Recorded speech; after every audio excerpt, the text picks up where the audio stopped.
우리가 이제 마가복음 1장 1절부터 해서 6절까지의 말씀을 오늘 좀 가지고 나누게 될 텐데, 오늘 나눌 말씀은요 굉장히 중요합니다.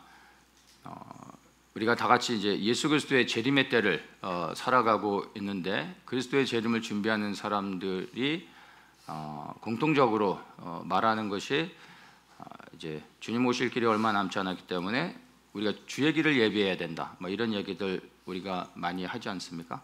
그리고 주의 길을 예비하는 그러한 삶을 살아야 된다. 그리고 또 이제 주의 길을 예비한다고 할 때 그 주의 길을 예비하는 자의 어떤 표본이 되어준 사람이 침례 요한이죠. 주의 초림을 예비했던 침례 요한을 통하여 주의 재림의 길을 예비하는 그 롤 모델로 삼을 수 있습니다. 그리고 또 이 침례 요한이 주의 길을 예비했다라고 말할 때 우리가 또 살펴보는 것이 그 엘리야의 심령이라고 말을 합니다. 그래서 우리가 성경 가운데서도 이제 간혹 듣는 것들이 엘리야의 심령을 가지고 뭐 주님을 섬겨야 된다, 엘리야의 심령으로 주의 오실 길을 예비해야 된다, 뭐 이런 얘기들 들어보셨을 겁니다. 근데 그런 이야기는 들어봤어도 엘리야의 심령이 무엇인지에 대해서는 말해주는 사람이 별로 없습니다. 그래서 오늘 주의 길을 예비하는 자의 삶이 어떠한 것인지, 또 우리가 어떠한 삶을 살아가야 되는지에 대해서 오늘 굉장히 중요한 말씀입니다. 그래서 오늘 그 부분을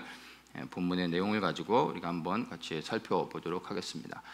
자, 1절에 보면 하나님의 아들 예수 그리스도 복음의 시작이라, 예수께서 복음이심을 담대히 선포한 다음에 이제 2절부터 시작되어지는 말씀이 예수님이 아니라 이 선지자의 글에 예언되어진 그 주의 길을 예비하는 자에 대하여 설명을 해줍니다. 그러니까 예수님이 아니라 예수님보다 앞서 그 길을 예비하는 자에 대한 예언의 말씀들을 이제 이야기합니다. 그래서 2절에 보면 선지자 이사야의 글에 보라, 내가 내 사자를 내 앞에 보내노니 저가 내 길을 예비하리라. 그가 뭐라고 외치냐면 3절에 너희는 주의 길을 예비하라, 그의 첩경을 평탄케 하라. 자, 이렇게 2절부터 선지자 이사야 글에 이렇게 이제 언급을 하고 말씀을 하기 때문에 이 2절의 말씀을 대부분의 사람들이 이사야가 예언한 말씀으로 알고 있습니다. 그런데 2절의 말씀은 이사야의 그 예언의 말이 아니라 말라기 선지자의 예언의 말입니다. 말라기 3장 1절에 보면은 만군의 여호와가 이르노라, 보라, 내가 내 사자를 보내리니 그가 내 앞에서 길을 예비할 것이오, 이렇게 얘기하죠. 그러니까 말라기 선지자는 구약의 마지막 선지자입니다. 그리고 이제 그 400년의 암흑기가 흘러가고 이제 신약, 예수님이 등장하시면서 신약이 시작되어지는데, 구약의 마지막 선지자로서 말라기가 예언한 것이 장차 오게 될 메시아에 대한 그 예언이 아니라 그 메시아보다 앞서 그의 길을 예비하는 자가 등장하게 될 것이다 라는 것을 예언하게 됩니다. 그러면 이 예언 안에 무엇이 포함되어 있냐면, 주의 길을 예비하는 자가 등장한다라는 말의 의미는 그의 예비하는 사역을 통하여 메시아가 등장하게 된다라는 것도 포함하고 있는 것이죠. 근데 이제 말라기가 강조하면서 예언을 통해서 이야기하고 싶은 것이 메시아의 출현 전에 반드시 그의 길을 예비하는 자가 먼저 나타난다라는 것입니다.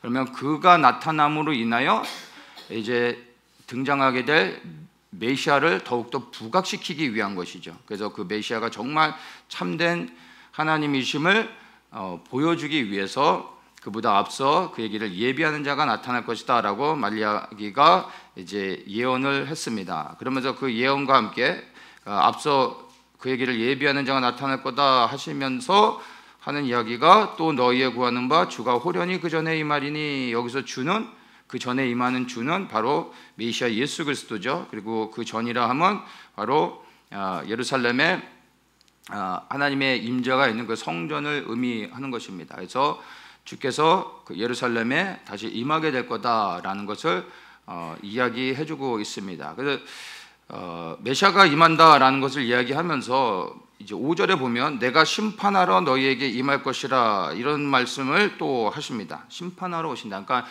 메시아가 이 땅에 반드시 오시는데 그것에 대하여 예언하면서 그가 오시는 목적이 5절의 심판이다라는 것을 말라기 선지자가 너무나 명확하게 보여주고 설명을 해주고 있습니다. 그러면서 말라기 이제 4장 5절에 보면은 보라 여호와의 크고 두려운 날이 이르기 전에 내가 선지 엘리야를 너희에게 보내리니 그가 아비의 마음을 자녀에게로 돌이키게 하고 자녀들의 마음을 그들의 아비에게로 돌이키게 하리라.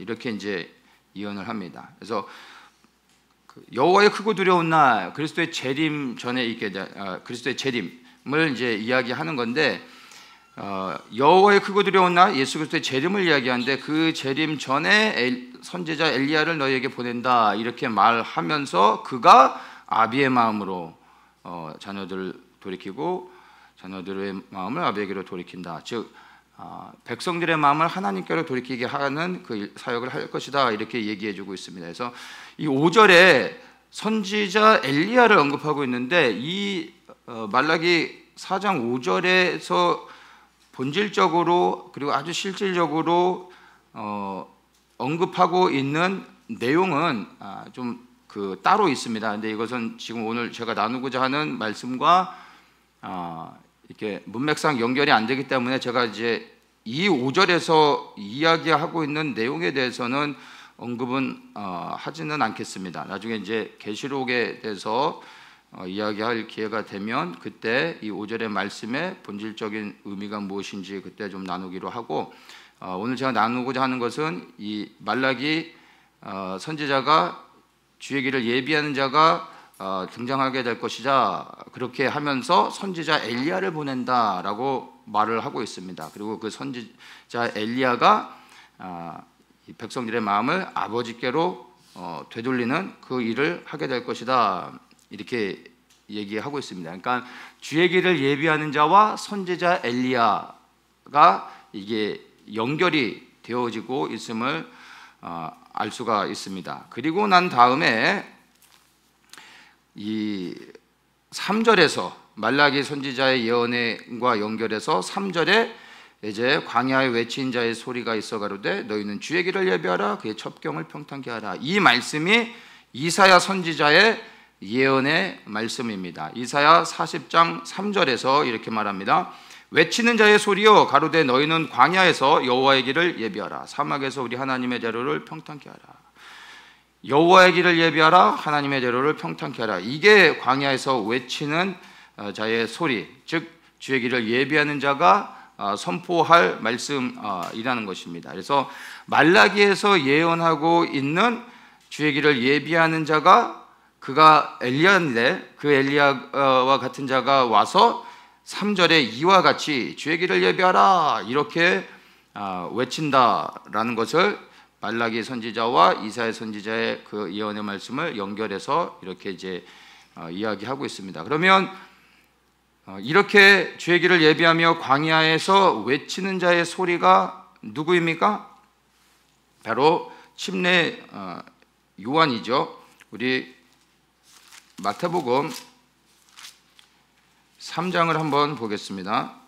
마태복음 3장 1절에 보면은 그때 침례 요한이 이르러 유대 광야에서 전파하여 가로되 회개하라 천국이 가까웠느니라 하였으니 저는 선지자 이사야로 말씀하신 자라 이렇게 언급해 줍니다. 그러니까 침례 요한이 사역을 하면서 선포했던 말이 회개하라 천국에 가까웠느니라 그렇게 선포했습니다. 이 선포가 바로 이사야 40장에 예언되어졌던 광야에 외치는 자의 소리가 있어 가로되 너희는 주의 길을 예비하라 그의 첩경을 평탄케 하라 이렇게 외치는 자가 있을 것인데 바로 그가 침례 요한임을 이야기해 주고 있습니다. 근데 그가 실제로 광야에 외치는 소리가 되어졌던 게 무엇입니까? 회개하라 천국이 가까웠느니라 이렇게 외친다라는 것입니다. 자, 마태복음에서는 회개하라 천국이 가까웠느니라 이게 광야에 외친 자의 소리인데 마가복음 1장 15절에서는 조금 다르게 말합니다. 때가 찼고 하나님 나라가 가까웠으니 회개하고 복음을 믿으라. 같은 말입니다. 그런데 조금 다르게 표현을 했습니다. 이제 이 말씀이 바로 광야에 외치는 자의 소리, 침례 요한이 외쳤던 선포라는 것입니다. 이게 바로 주의 길을 예비하는 자가 선포해야 될 하나님의 말씀이라는 것을 우리가 잘 알 수 있습니다. 예수 그리스도의 초림의 길을 예비했던 침례 요한의 그 외침을 통해서 우리는 주의 재림을 예비하는 자로서 무엇을 외쳐야 되는지 우리는 분명하게 말씀을 통해서 발견할 수 있다라는 것입니다. 여러분, 지금 우리가 살아가는 시대 가운데 정말 외쳐야 되는 복음은요, 다른 게 아닙니다. 여러분이 만들어서 전하려고 하지 마십시오. 여러분이 사람들에게 익숙해 듣던 것들을 전하는 것도 아닙니다. 우리가 흔히 전하고 들었던 복음이 뭡니까? 예수 믿고 천국 가세요. 이런 게 일반적이지 않습니까? 근데 사실 이거는 복음이 아닙니다. 마지막 시대에 우리가 전해야 될 복음은요, 회개하라, 하나님 나라가 가까웠느니라. 그걸 조금 더 구체적으로 말하면 마가복음의 말씀, 때가 찼고 하나님 나라가 가까웠으니 회개하고 복음을 믿으라, 이겁니다. 이게 주의 재림을 그 주의 재림의 임박한 시대를 살아가는 주의 길을 예비하는 자들이 외쳐야 될 복음이라는 것입니다. 그래서 왜 회개하고 복음을 믿어야 하는지를 이야기해 주는 겁니다. 뭐 때문에요? 때가 찼고 하나님 나라가 가까웠으니. 때가 찼고 하나님 나라가 가까웠다는 말의 의미가 무엇입니까? 우리는 이 말씀을 이제 무엇으로 받아들입니까? 그리스도의 심판이라는 거죠. 하나님의 심판이 임하는 겁니다. 그 심판대 앞에 모든 사람이 서야 됩니다. 어느 누구도 예외가 될 수 없습니다. 그러니까 그때가 너무나 임박해 있기 때문에 이제 즉시로 돌려 말할 시간이 없는 겁니다. 회개해야 되는 겁니다. 그러다 그냥 회개하라고 하면은 사람들이 내일 회개할 수도 있고 다음날 회개할 수도 있는 거 아닙니까? 근데 그게 아니라는 거죠. 때가 차고 가까웠기 때문에, 심판이 임하고 있기 때문에 우리가 회개해야 된다라는 것을 분명하게 시대를 이야기해 주고, 그 다음에 회개의 복음을 선포해야 되는 것입니다. 그리고 준비된 자들은 이것을 영으로 깨닫고 반응하게 되는 것입니다. 그래서 설득하려고 하는 것이 아니라 정말로 이 침례 요한이 외쳤던 이 복음을 선포할 수 있어야 됩니다. 그리고 사실 이것은 침례 요한이 선포한 복음의 메시지이기도 하지만 예수님보다 앞서 그의 길을 예비했던 침례 요한이 이 선포했던 복음을 예수님께서 그대로 선포하십니다. 그러니까 침례 요한의 복음을 따라한 것이 아니라 그리스도께서 전파해야 될 복음을 침례 요한이 예수님보다 앞서 선포했던 것입니다. 그리고 예수님이 등장하여서 이제 영의 말씀으로 선포할 때 수많은 자들이 그리스도를 통하여 구원 얻는 역사가 일어났음을 알고 있습니다. 그래서 우리도 동일하게 이 침례 요한이 외쳤던 이 말씀을 우리가 증거할 수 있어야 됩니다. 그래서 담대히 이 회개의 복음을 전파하시고, 그리고 이때가 어떠한지를 사람들에게 자신 있게 외칠 수 있어야 됩니다. 그래서 우리도 우리가 만들어낸 복음이 아니라 바로 성경에 기록되어진 또 침례 요한이 외쳤던 이 복음을 선포하는 분들이 되시길 주님의 이름으로 축복합니다. 자, 이렇게 주의 길을 예비하는 침례 요한이 나타나 이렇게 외친다, 이렇게 이야기를 하는데, 우리 침례 요한, 그러면 주의 길을 예비했던 침례 요한에 대해서 조금 더 자세히 보도록 하겠습니다. 4절에 보면 이제 침례 요한이 이제 등장하죠. 그가 나타나 광야에서 죄 사함을 받게 하는 회개의 침례를 전파했다, 이렇게 이제 얘기합니다. 자, 그러면 침례 요한을 조금만 좀 더 보면은 그 요한복음에 이제 19장 1절 19절 1장의 19절부터 보면은 유대인들 제사장들이 요한에게 다가가서 요한에게 묻습니다. 네가 엘리야냐?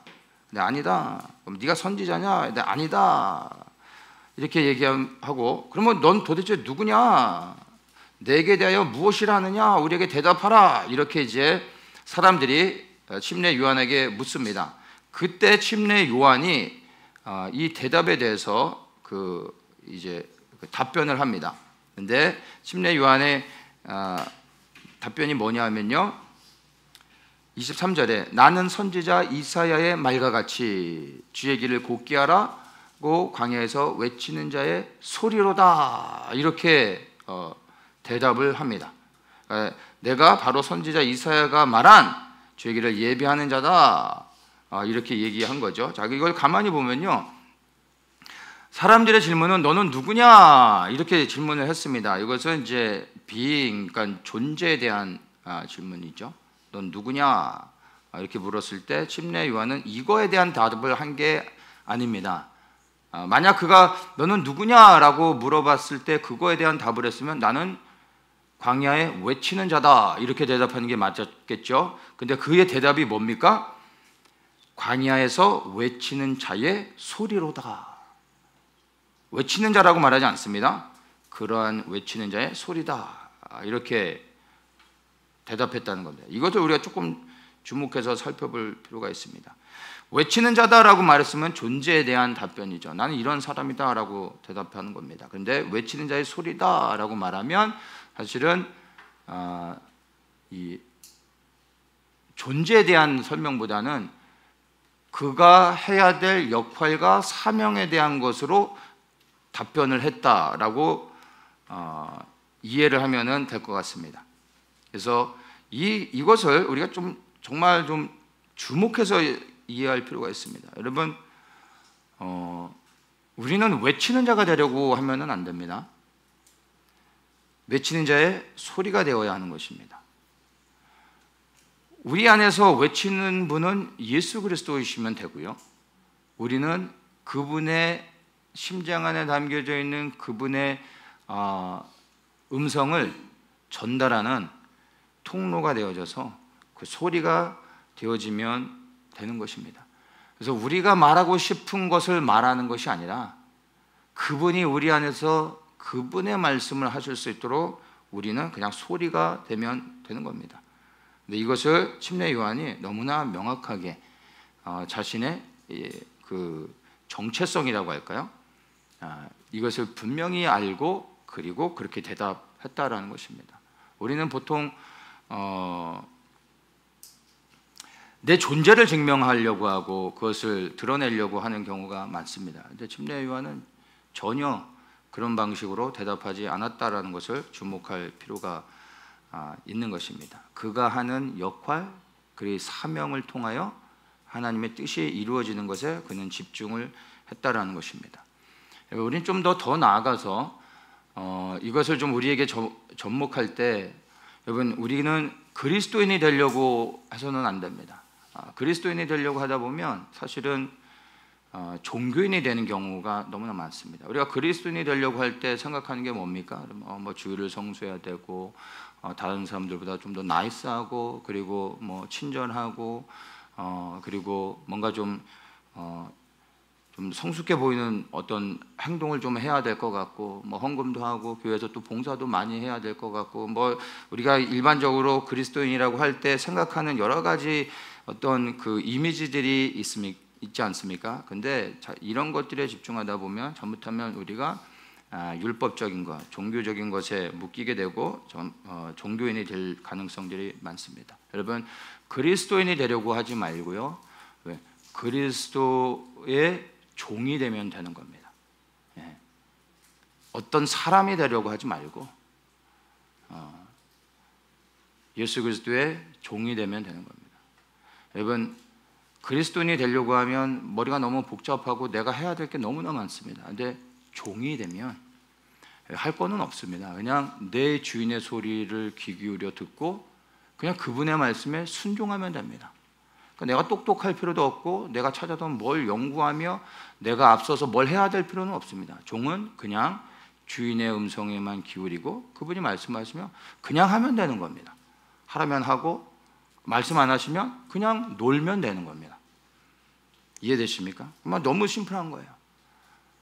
심플한데 사실 이거를 여러분이 정말로 진지하게 하시다 보면 이것처럼 또 어려운 게 없긴 합니다.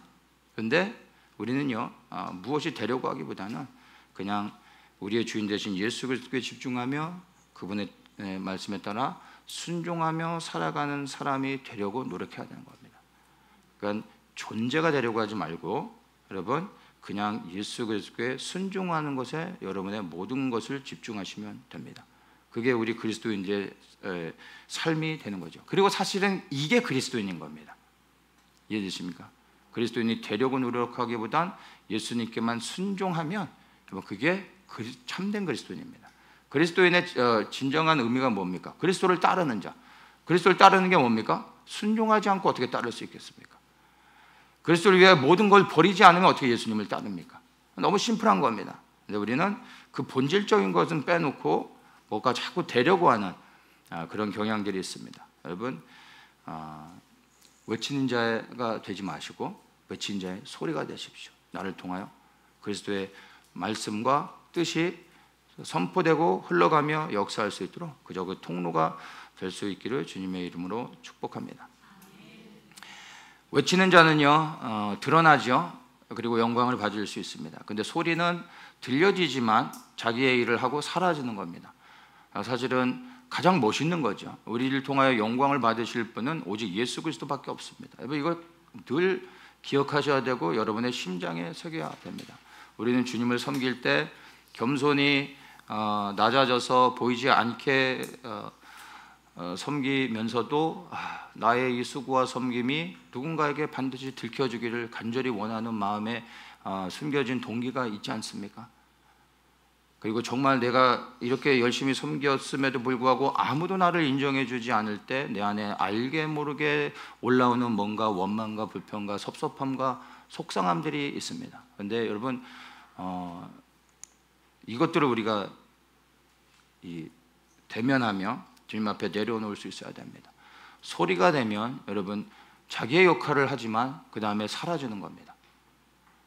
누가 영광을 받습니까? 오직 예수님만 영광을 받으시는 거죠. 그리고 그것으로 인하여 기뻐할 수 있어야 되는 겁니다. 침례 요한이 더 나아가 이야기하지 않습니까? 그는 흥하여야 되겠고 나는 쇠하여야 하리라. 우리가 다 아는 말씀이지만 사실 이러한 고백은 여러분 위대한 고백입니다. 정말 그분만 영광을 받으시고 나는 모든 수고가 가려지고 드러나지 않는 정도가 아니라 나는 쇠하여야 된다라고 말하는 이 고백은요 놀라운 고백입니다. 우리는 그리스도와 함께 흥하려고 하지 않습니까?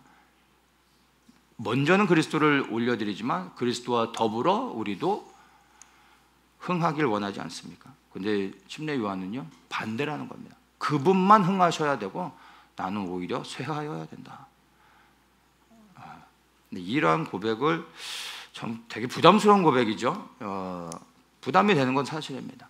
그런데 이게 그의 고백이 아니라 주의 길을 예비했던 침례 요한의 고백일 뿐만 아니라 그의 삶이었던 것을 압니다. 그러면 우리 또한 그와 동일한 삶을 살 수 있어야 됩니다. 그래서 여러분 우리의 모든 삶 속에 예수님만 영광을 받으시고 우리는 철저하게 가려질 뿐만 아니라 우리는 쇠하여지는 것으로 인하여 그분이 영광을 받으시고 나는 쇠하여질지라도 그분이 영광을 받으신다면 그것으로 인하여 내가 기뻐할 수 있는 이러한 믿음의 고백이 우리 안에서 나와야 하는 것입니다. 그래서 혹시라도 나의 수고가 어느 누구에게도 드러나지 않은 것으로 인하여 속상해하실 것이 아니라 여러분 이것을 기억하십시오. 내가 수고하고 섬기는 것을 세상 가운데서 인정받지 못할 때 더욱 기뻐해야 될 이유는요, 사람들은 몰라도요 예수님은 하나님이시기 때문에 예수님은 다 아신다는 겁니다.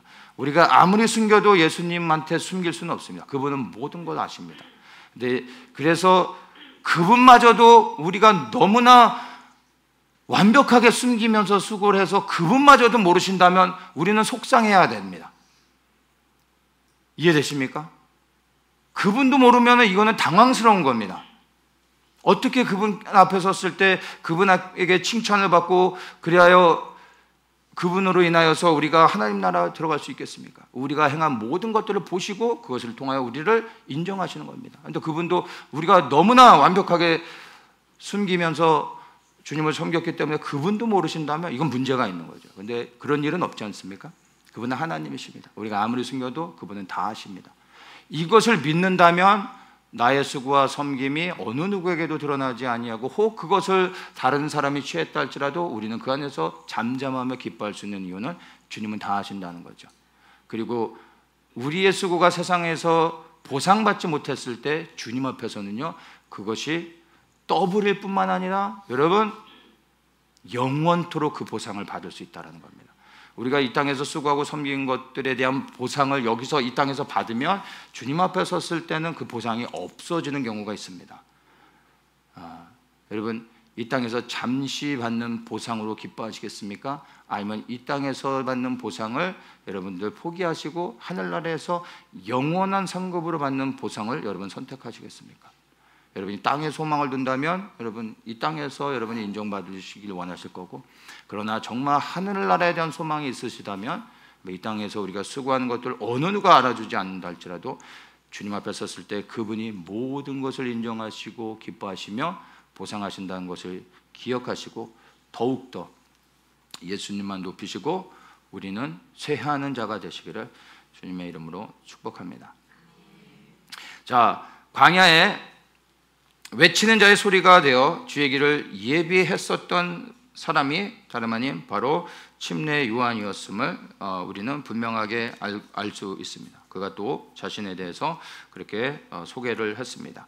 그런데 우리가 여기서 이제 연결해서 좀 보면 말라기 선지자는 그러면 왜 침례 요한, 주의 길을 예비하는 자가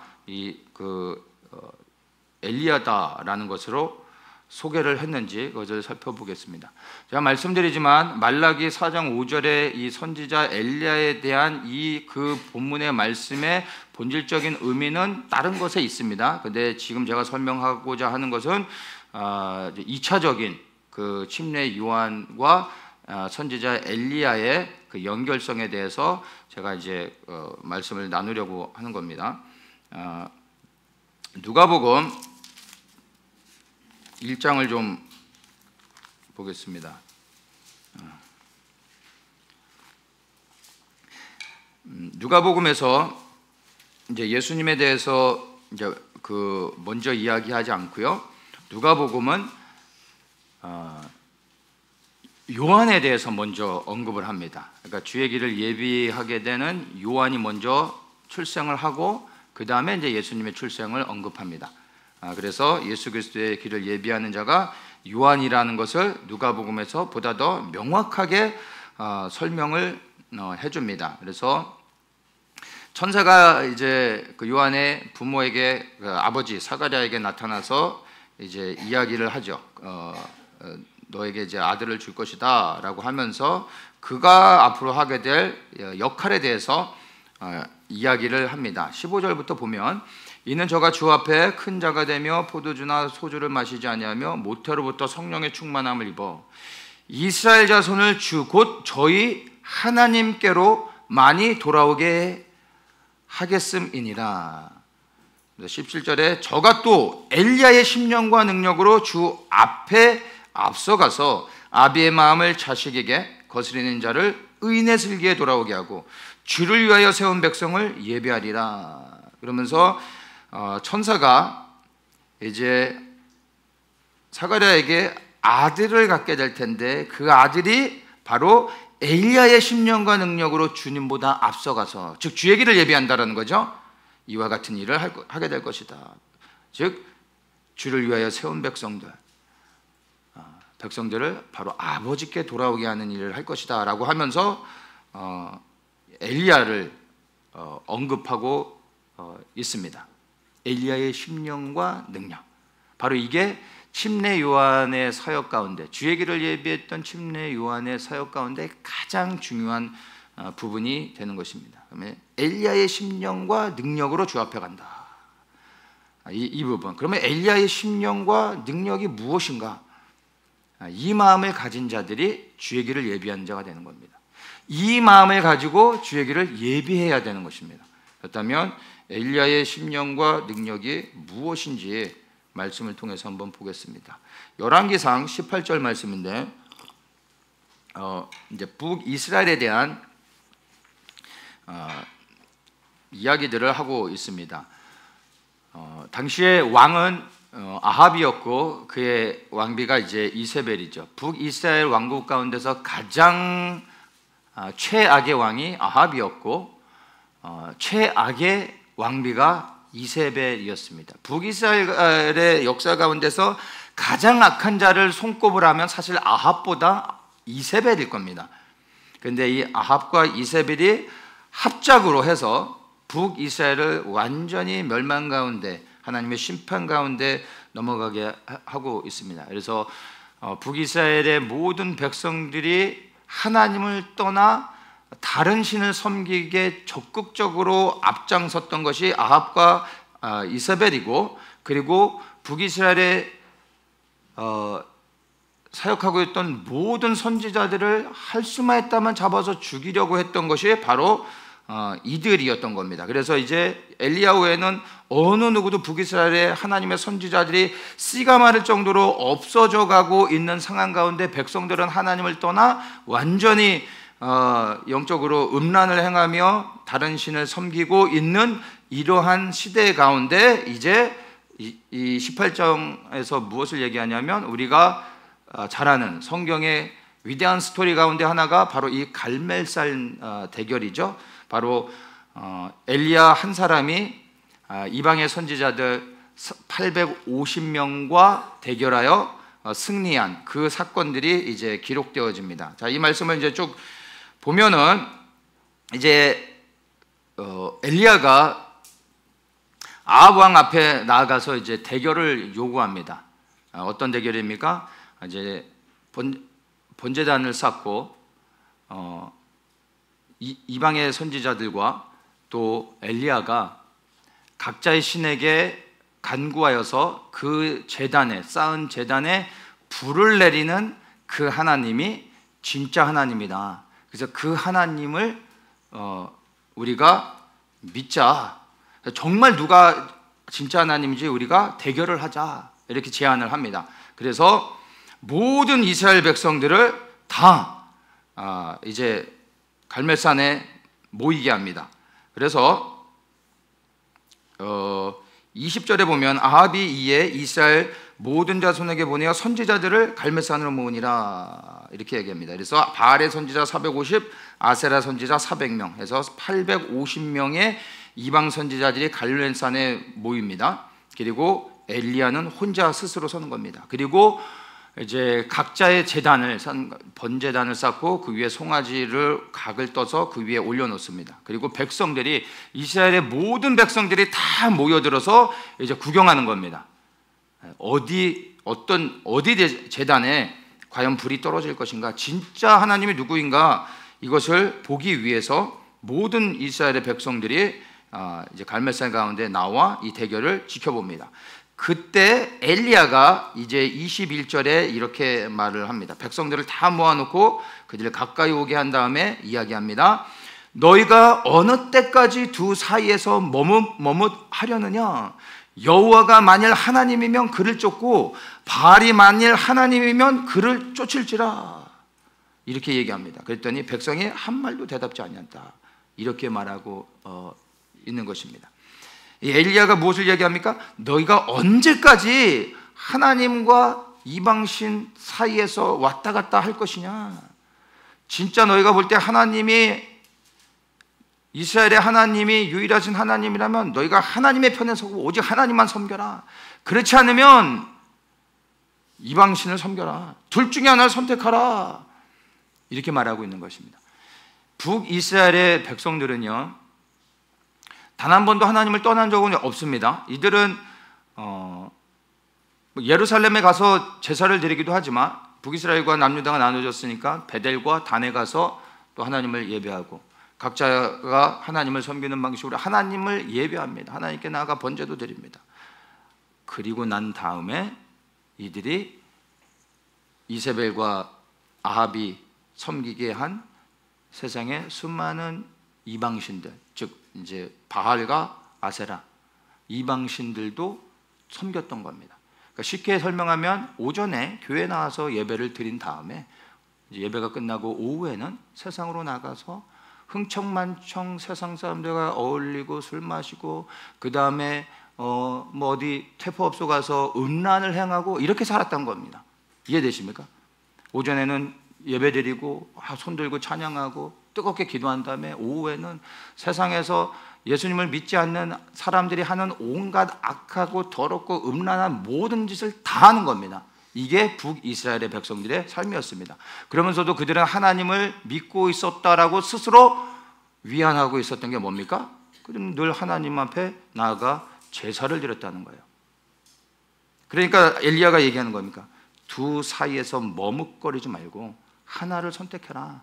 이 말을 하고 있다는 것입니다. 이것이 북이스라엘의 심각한 문제였던 것입니다. 그리고 먼저 그 백성들에게 자신들 지금 이 이스라엘 백성들이 하나님 앞에 얼마나 악하며 두 사이에서 하나님을 섬기는 게 아니라 하나님과 이방신 사이에서 왔다 갔다 하고 있는 약한 자들을 향하여서 분명하게 너희 하나님이 누구냐 선택하라 이것을 말한 다음에 이제 이 번제단에 쌓아서 그다음에 송아지를 이제 딱 올려놓죠. 그리고 이제 대결을 하는 겁니다. 그리고 먼저 이방 선지자들에게 그 불을 내리게 하는 일을 하게 합니다. 그래서 이제 850명의 이 이방 선지자들이 하늘에서 불이 떨어지게 이제 막 자기의 신들에게 간구합니다. 바알의 이름을 부르고 아세라의 이름을 부르면서 그들이 막 하루 종일 불이 떨어지기를 간구하지만 아무런 일이 일어나지 않습니다. 그랬더니 그들이 급기야 이제 몸에 자해를 하면서 피를 내죠. 피에 생명이 있기 때문에 피를 이제 흘리고 피를 제단에 뿌릴 때 실제 영적인 역사들이 나타나는 겁니다. 그러니까 자기의 몸을 자해해서 약한 영을 부르는 거죠. 그렇게 하면서까지 불을 내리려고 하지만 아무런 일이 일어나지 않습니다. 저녁이 다 되어 해가 지기 직전까지 왔습니다. 그래서 이제 엘리야의 차례가 됐습니다. 엘리야가 이제 딱 등장합니다. 30절에 엘리야가 모든 백성을 향하여 이르되 내게로 가까이 오라. 내게로 가까이 오라. 사람들을 백성들을 더 많이 자기 가까이 오도록 합니다. 그러면서 불을 내리기 이전에 먼저 자신의 제단에 양동이를 갖고 와서 물을 잔뜩 붓습니다. 3번씩이나. 그래서 혹시라도 불이 내렸는데 저거 너무 날씨가 건조해서 그냥 자연적으로 붙은 거 아니야? 라는 또 핑계를 댈지 모르기 때문에 불이 붙을 수 없는 상황을 만들어 버리는 거죠. 여러분 나무에 물을 적시면 이게 불이 붙을 수 있습니까? 절대 안 붙는 겁니다. 그냥 이제 마른 나무를 올려놓고 그냥 불을 붙이는 것도 쉬운 게 아닌데 그 나무에다가 물을 잔뜩 부은 겁니다. 도랑에 물이 가득 고였다라고 말을 하죠. 그러니까 엘리야가 둘 중에 하나였던 겁니다. 미쳤거나 너무나 긴장해서 미쳤거나 아니면 하나님에 대한 분명한 확신이 있었거나 둘 중에 하나인 거죠. 우리는 무엇인지 압니다. 그렇게 물을 가득 부어놓고서 이거는 절대 하나님이 아니시면 불이 임할 수 없는 상황을 만들어 놓고 백성들을 가까이 오게 합니다. 그리고 그가 먼저 하나님 앞에 기도합니다. 불을 내리게 하기 전에 그가 기도합니다.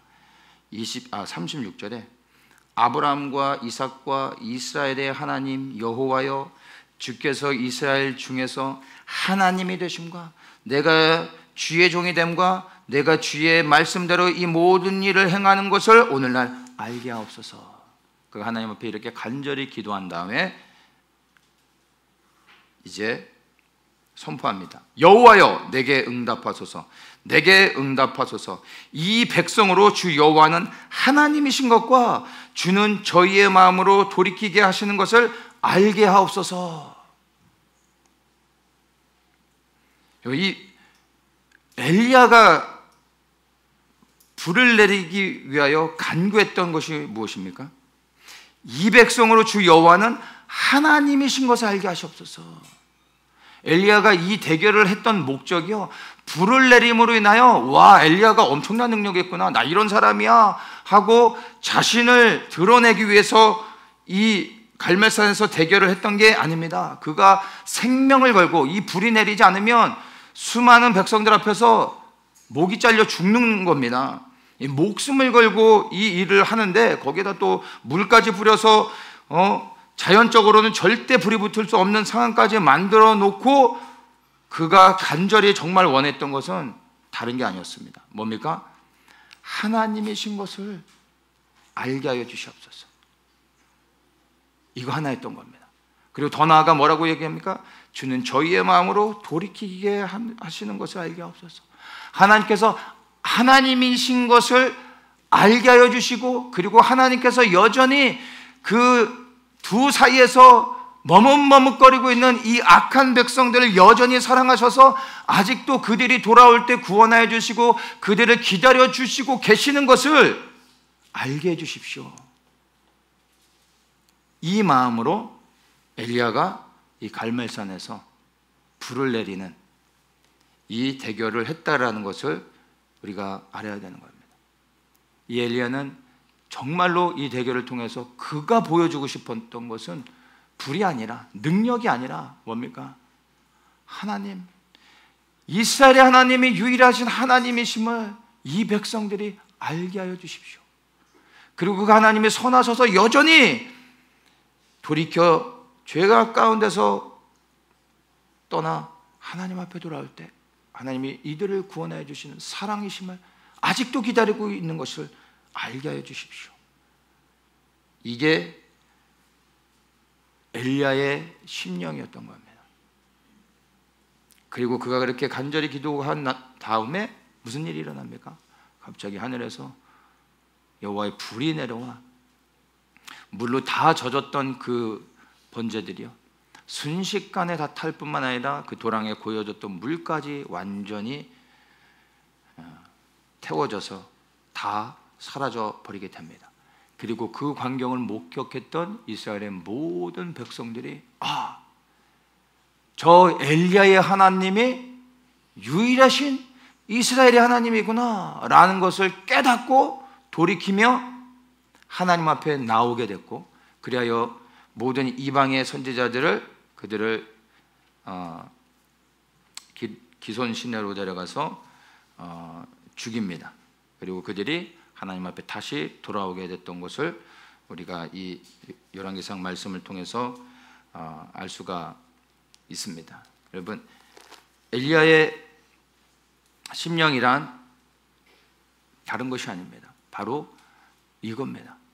이 엘리야의 심령이, 사실은 엘리야의 심령이란 말이지만 그 엘리야의 심령이 무엇이겠어요? 사실 아버지 하나님의 마음, 그게 엘리야의 심령이었던 겁니다. 엘리야에게는 온통 하나님을 하나님 되게 하는, 그래야 하나님의 뜻을 이루기 원하는, 그래야 모든 백성들이 하나님 앞에 나아가기를 소원하는 그 아버지의 마음을 가지고 엘리야가 나아가 생명을 걸고 불을 내리는 그 대결을 했었던 것입니다. 여러분, 침례 요한은 바로 엘리야의 심령으로 나아가 이 사역을 했던 겁니다. 여러분, 마지막 때 주의 길을 예비하는 우리도 동일하게 무엇을 해야 됩니까? 그가 행했던 어떤 눈에 보여지는 사역들이 아니라 가장 중요한 건 무엇입니까? 엘리야의 심령을 가지고 침례 요한과 같은 사역을 해야 된다는 겁니다. 눈에 보여지는 사역이 중요한 것이 아니라, 외치는 그 외침이 중요한 게 아니라 가장 본질적인 건 뭡니까? 침례 요한의 심령을 가져야 된다는 거예요. 이 심령을 가지고 나아갈 때 여러분, 능력이 나타나는 겁니다. 많은 사람들은 엘리야의 심령보다 엘리야의 능력, 불을 내리는 엘리야의 능력을 구합니다. 왜요? 이 능력을 있으면 주목받고 사역을 멋있게 하지 않습니까? 그런데 정말 엘리야가 원했던 건 능력이 아닙니다. 여러분, 아버지의 마음을 가지고 순종하여 사명을 감당하면 능력은 따라오는 것입니다. 엘리야의 심령을 가지고 주님의 말씀에 순종하여 사역을 감당할 때 여러분, 능력은 다 따라 나오게 되는 것입니다. 정말 우리가 구해야 될 것들, 붙잡아야 될 것은 능력이 아니라, 엘리야의 능력이 아닌 엘리야의 심령이라는 거예요. 근데 그 심령은 바로 아버지 하나님의 마음이라는 것을 알아야 됩니다. 사랑하는 우리 모든 성도님들에게 이 엘리야의 심령이 부어지기를 주님의 이름으로 축원합니다. 이건 우리가 갖고 싶어서 가질 수 있는 게 아니고요, 주님이 부어 주셔야 됩니다. 이것이 부어지는 게 주님의 은혜인 겁니다. 이 엘리야의 심령이 부어지면 여러분, 엘리야처럼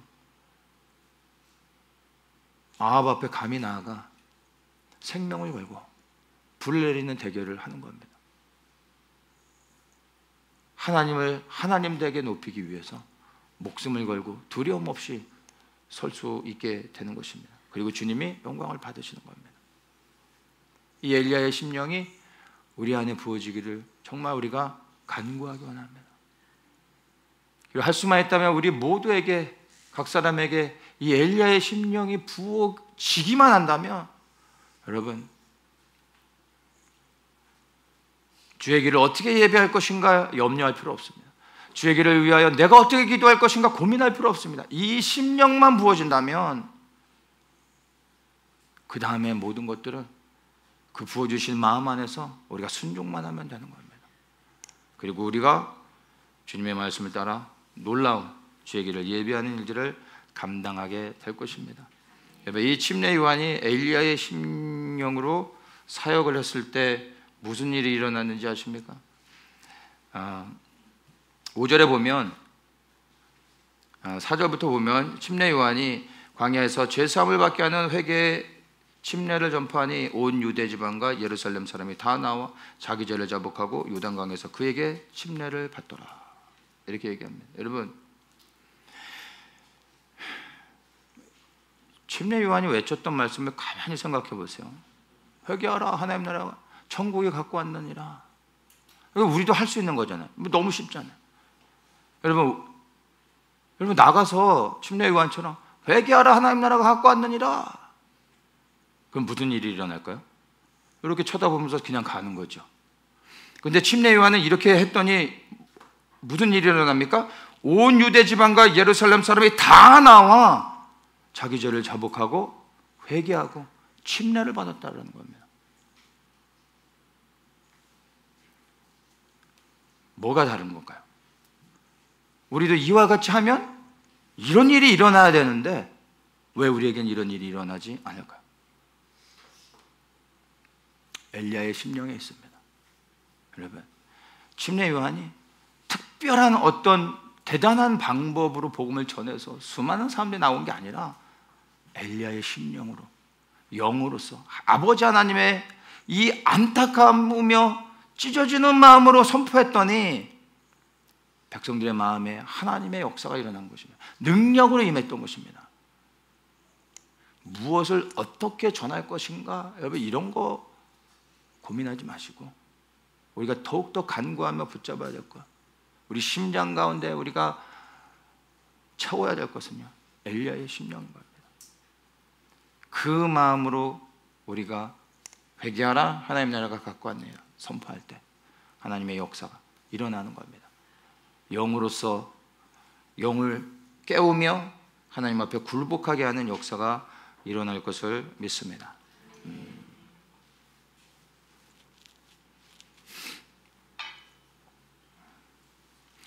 침례 요한의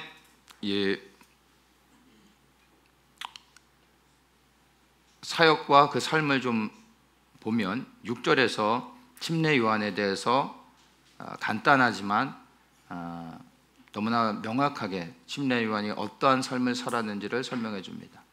요한은 약대토를 입고 허리에 가죽띠를 띠고 메뚜기와 석청을 먹더라. 요한에 대해서 아주 간단하게 설명해 주는데 사실 이 안에 많은 의미들이 있습니다.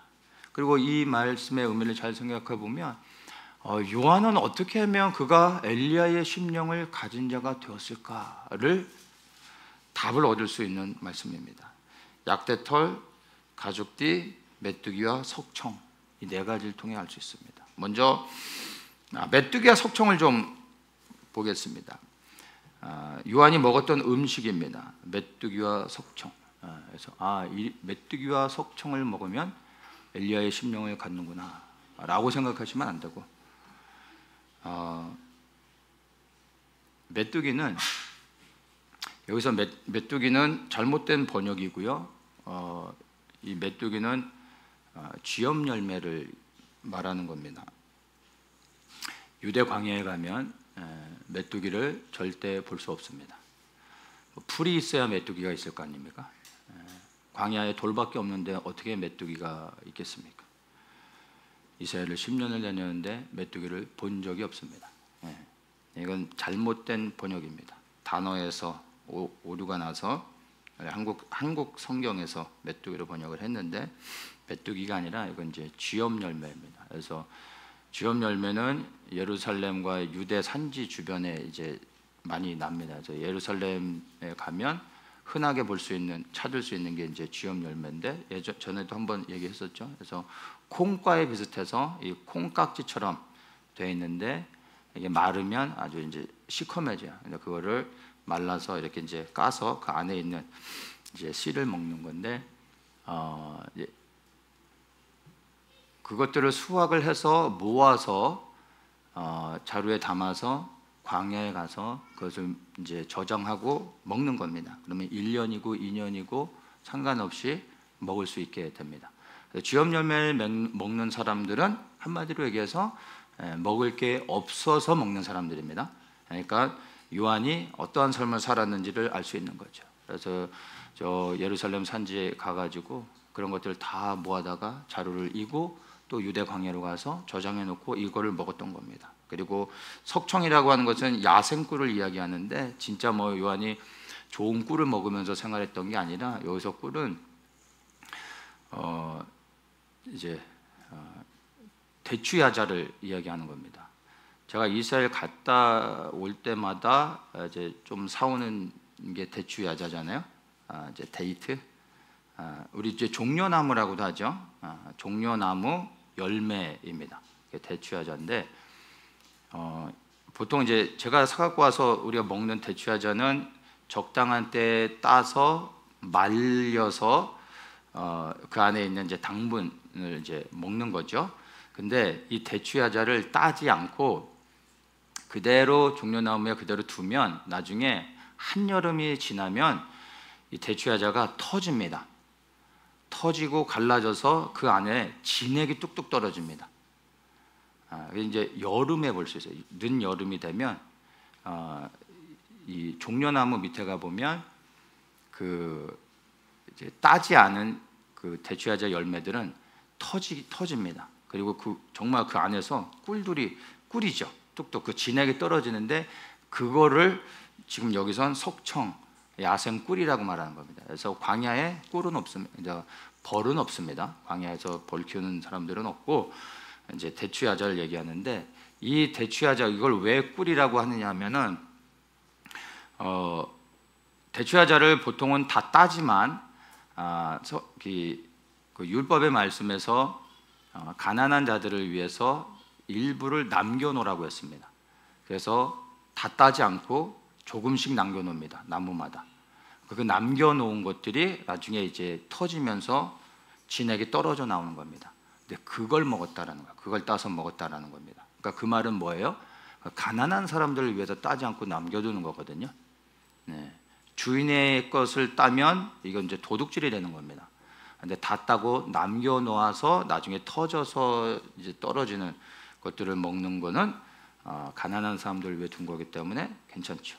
요한은 뭐예요? 한마디로 가난했다라는 얘기입니다. 쥐엄 열매를 먹고 이제 가난한 자들을 위해 냅뒀던 그 꿀, 데이트를 먹었던 겁니다. 그래서 가나안 땅을 하나님께서 젖과 꿀이 흐르는 땅이라고 했을 때 젖은 광야에 이제 양들을 많이 키우죠. 날씨가 건조하기 때문에 양을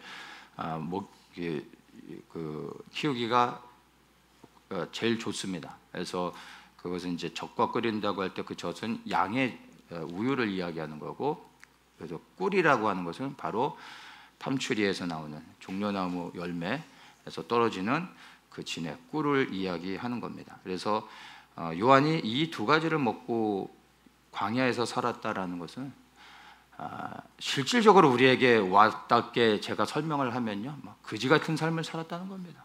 먹을 게 아무것도 없는 사람들이 최후에 먹는 게 쥐엄 열매고요. 그 다음에 광야에서 먹을 수 있는 게 바로 이 꿀인 겁니다. 이 꿀.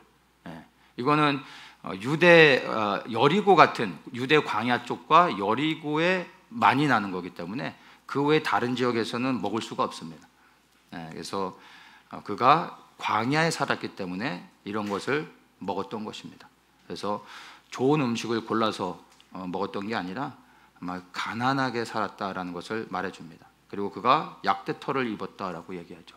유대인들은 보통은 이제 채색 옷을 입기도 하고 옷에 어떤 면도 있을 것이고 제가 그런 건 잘 모르지만 어쨌든 옷도 종류가 많잖아요. 색깔도 다양하잖아요. 근데 그런 것을 입은 게 아니라 약대털을 입었다라는 겁니다. 털옷, 가죽옷을 입었다라는 거죠. 가죽옷을 입었다라는 말의 의미는요, 오늘날 우리가 가죽옷을 입으면 가죽옷을 입는 사람 비싼 돈을 지불하고 부자들이 가죽옷을 입는 거지만, 그 당시에 가죽옷을 입는 사람들은 가난한 사람 중에서도 최악의 상황 가운데 살아가는 사람들이 가죽옷을 입는 겁니다. 그래서 가죽옷의 장점은 뭡니까? 자기가 평생 입고 자손에게 물려줘도, 일평생 입어도, 자사손손 물려주고 입어도 딸지를 않는다는 겁니다. 빨 필요도 없고 그냥 영원토록 입을 수 있는 겁니다. 그러니까 그는 입을 옷도 없었고, 그래서 정말 최악의 상황 가운데 가죽옷을 입었다라는 거죠. 또 이 가죽옷을 입었다라는 것 안에 한 가지 내포하고 있는 영적인 의미는, 엘리야가 가죽옷을 입고 사역을 했습니다. 그러니까 그는 엘리야의 심령으로 엘리야와 같은 사역을 하는 자였기 때문에, 또한 그가 동일한 그러한 모습을 통해서 주의 길을 예비하는 엘리야다라는 것을 보여주는 그런 모습도 있겠죠. 근데 실질적인 것은 요한이 약대털, 가죽옷을 입었다라는 것은 오늘날 우리가 입는 그런 가죽옷이 아니라 정말 입을 게 너무 없는 가난한 자였기 때문에 그 더운 유대 광야에서 살면서도 이 두꺼운 가죽옷을 입었다라는 겁니다. 그리고 허리에 가죽띠를 띄었다라고 얘기하죠. 여러분, 허리에 가죽띠를 띄었다라는 것은 일반적으로 유대인들이 그 통으로 된 옷을 입는데 허리에 띠를 띄지는 않습니다. 무엇인가 일을 해야 될 때 허리에 띠를 띱니다. 왜냐하면 나풀거리는 통으로 된 옷을 입기 때문에 일상생활에는 상관이 없지만 뭔가 일을 해야 되거나 이렇게 몸을 막 움직여야 될 때는 이게 나풀거려서 일을 할 수가 없습니다. 그래서 종들이 일을 할 때는 반드시 허리에 띠를 띱니다. 그래서 허리도 잡아주고 옷이 이제 펄럭거려서 불편하게 하는 것을 막죠.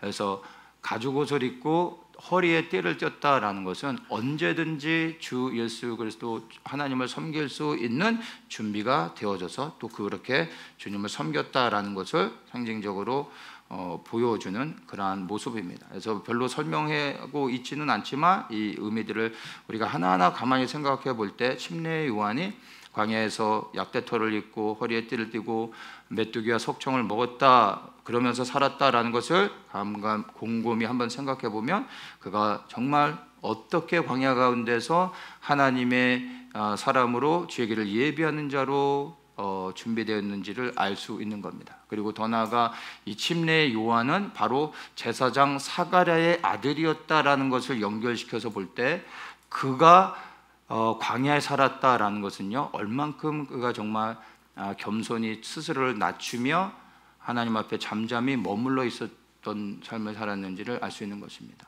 그는 누구보다도 예루살렘에서 아니면 도시 가운데서 모든 사람들에게 인정을 받으며 오히려 채색 옷을 입고 좋은 환경 가운데 좋은 음식을 먹으면서 제사장의 아들로서 또 제사장이 되어 그렇게 부유하고 편안한 길로 그리고 사람들에게 인정받는 삶을 살 수 있었음에도 불구하고, 당시에 제사장의 아들이라는 것은 최고의 가문 아니겠습니까? 그럼에도 불구하고 스스로 어려서부터 광야로 나가 약대텄을 입고 거지처럼 쥐엄나무와 대추나무에 떨어지는 그 진액을 먹으면서 그가 살았다라는 것은요, 우리에게 시사하는 바가 너무나 큽니다. 우리는 당장이라도 그냥 침례 요한과 같이 주의 길을 예배한 자로 살기를 원하지만, 여러분, 침례 요한은 어느 날 갑자기 주님을 섬겨라 했더니 그가 예루살렘에서 화려하게 살다가 주님을 섬겼던 것이 아니라, 그는 어려서부터, 언제부터인지는 모르지만 세상 가운데서부터 완전히 구별되어져서 광야 가운데서 이와 같이 살면서 주의 오실 길을 위하여 예비되어졌다라는 겁니다. 여러분, 주의 길을 예비하는 자의 그 준비는요, 그냥 어느 날 한순간에 내가 마음을 먹었다고 할 수 있는 게 아닙니다. 반드시 이 광야에서 침례 요한과 같은 삶을 통하여 준비되어야 하는 것입니다. 여러분, 침례 요한과 같이 광야 가운데 세상의 모든 것으로부터 스스로를 구별시키고 내게 더 좋은 환경들을 누리며 살 수 있음에도 불구하고 그 모든 것들을 내려놓고 광야로 나가고, 그리하여 쥐염 열매와 꿀을 먹으면서 약대털 옷을 입고 잠잠히 주님이 부르시는 그날까지 침묵하며 겸손히 낮아져서 주님의 때를 기다리실 수 있습니까? 말씀을 나누는 저조차도 참 부담스러운 부분입니다. 그런데 주의 길을 예비하는 자는요, 바로 이와 같은 과정을 통하여 세워지고 주님을 섬기게 된다는 것을 여러분 분명히 기억하셔야 됩니다. 그와 같은 선포를 한다고 해서, 그와 같은 사역을 한다고 해서 진짜 주의 길을 예비하는 게 아니라 광야에서 잠잠히 기다리며 주님의 신실하심을 믿고 겸손히 낮아지는 자, 이러한 자에게 엘리야의 심령이 부어지게 되는 겁니다. 이 엘리야의 심령은 가만히 있는데 그냥 주는 게 아니라 바로 광야 가운데 침례 요한이 일평생 주님의 때를 기다리며 잠잠히 기다리고 겸손히 주님의 길을 소망하며 기다리고 있을 때 그 엘리야의 심령이 부어졌음을 기억하고, 우리도 동일하게 이 침례 요한과 같은 광야로 나아가 아버지의 마음에 부어질 수 있도록 우리 또한 겸손히 기도해야 할 것입니다. 여러분, 주의 길을 예비하는 것은 단순히 약대털을 입고 광야에서 복음을 선포한다고 되는 것은 아님을 여러분들이 반드시 여러분의 심장에 새기기를 원합니다. 주의 길을 정말 여러분이 예비하기 원하십니까? 그리고 주의 오심을 소망하며 그분보다 앞서 나아가 정말 그분의 길을 평탄케 하고 불을 밝히기 원하십니까? 그러면 여러분, 첫 번째 우리의 행동은 무엇이 되어야 되는지 압니까? 나의 삶을 구별하여 세상으로부터 분리되어 스스로 광야로 나가셔야 됩니다. 약대털을 입으셔야 됩니다. 구별되어 있는 겁니다. 거기서 훈련이 시작되어지는 겁니다. 나 자신을 겸손히 낮추기 위해서 메뚜기와 석청을 먹으면서도 주님을 기뻐하며 잠잠히 기다릴 수 있어야 됩니다. 이러한 자에게 광야에서 엘리야의 심령이 부어짐을 기억하십시오. 그리고 이 아버지의 마음이 부어져 엘리야의 심령을 가졌을 때 비로소 광야에 외치는 자의 소리가 되어 아버지의 마음을 입을 열어 믿음으로 선포할 때 하나님의 역사들이, 능력들이 나타나게 되는 것입니다. 여러분, 세상의 온갖 더러운 것들로부터 묻어진 채로 하늘을 바라보며 주의 재림을 소망할 수 없습니다. 그건 거짓입니다. 여러분들의 삶을 한번 점검해 보십시오. 그리스도의 재림을 정말 소망하십니까? 그래서 여러분들은 이 침례 요한과 같이 광야로 나아가 정말 주의 길을 예비하는 자로 소망하면서 준비되어지고 있는지 여러분 스스로 한번 점검해 보십시오. 우리에게 정말 필요한 것은 주의 길을 예비하는 사역이 아니라 무엇보다 먼저 침례 요한과 같은 삶을 살아야 한다는 것입니다. 광야로 나가 주님을 대면하십시오. 화려한 옷을 벗고 약대 털옷을 입으십시오. 그리고 겸손히 주님께로부터 먼저 배우십시오. 때가 되어지면 엘리야의 심령을 부어주실 겁니다. 이 심령이 부어지면 이제 다른 것은 보이지 않습니다. 다른 것은 하나도 중요하지 않습니다. 예수 그리스도만 보입니다. 그리고 내가 갈 수 없는 길을 가게 됩니다. 내가 할 수 없는 일들을, 내가 구할 수 없었던 것들을 내가 입을 열어 구하게 됩니다. 내가 아니라 내 안에 일하시는 주님이 하시는 겁니다. 이 예수 그리스도의 마음이 사랑하는 우리 모든 성도님들의 심령에 부어지기를 축복합니다. 그리고 우리가 그 엘리야의 심령을 가지고 정말 세상 가운데서 두려움 없이 담대히 고개를 들고 주의 오실 길을 정말 예비하는 자로 나아가 사명을 감당할 때 우리를 통하여 영광을 받으실 예수 그리스도를 소망하며 우리가 묵묵히 이 침례 요한의 삶을 소망하며 그렇게 나아가기를 축복합니다. 좋으신 하나님, 이 시간 주의 길을 예비하는 자의 삶을 묵상하며 우리가 주님 앞에 결단하기 원합니다. 우리의 입술 가운데 날마다 주의 길을 예비하기를 소망하며 주의 길을 예비하겠다고 선포하지만 과연 우리의 심령 가운데 엘리야의 심령이 부어졌는지 우리 자신을 돌아보게 하시옵소서. 주님,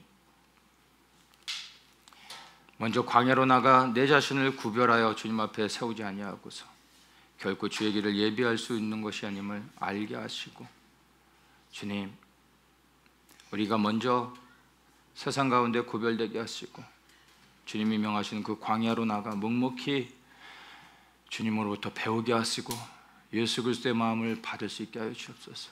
우리 각 사람에게 정말 하나님 아버지의 마음, 그 엘리야의 심령이 부어져 우리가 이 땅 가운데서 이제 남은 삶을 무엇을 해야 될지, 누구를 위해 살아야 될지, 어디를 향하여 달려가야 될지, 무엇을 입을 열어 담대히 선포해야 될지 깨닫게 해주시고 오직 하나님의 영광이 나의 소망이 되어 그렇게 새롭게 세워져 나아갈 수 있도록 주님 역사하여 주시옵소서. 엘리야의 심령이 더욱더 부어질 수 있기를 소망하며 광야 가운데 나가 잠잠히 주님 앞에 머물 수 있는 하나님의 사람들 되게 하여 주시옵소서. 그리고 그 이후에 주의 마음이 부어져 우리를 통하여 놀랍게 행하실 주의 일들을 소망하며 주님을 찬양합니다.